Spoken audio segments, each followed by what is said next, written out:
विशेष सूचना, पुढील मिनी व्लॉग मध्ये आम्ही अत्यंत उलटसुलट पदार्थ खाल्ले आहेत, त्यामुळे फूड कॉन्सियो वगैरे असणाऱ्यांना मानसिक त्रास होऊ शकतो.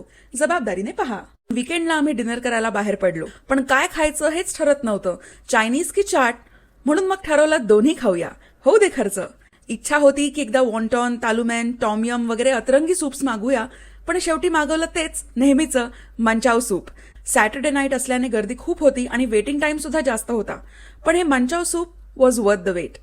मंचाव सूप म्हटलं की त्यात हे फ्राईड नूडल्स भिजवल्याशिवाय गंमत येत नाही, नाही का? कृष्णाचं हे पेंटिंग बघून आठवला दहीकाला, दहीकाल्यावरून आठवली दह्याची एखादी डिश, म्हणून मग मागवली ही बास्केट चाट. ह्या 4 बास्केट्स अत्यंत फुलिंग आणि फ्लेवरफुल होत्या आणि एकदम वर्थ द मनी सुद्धा.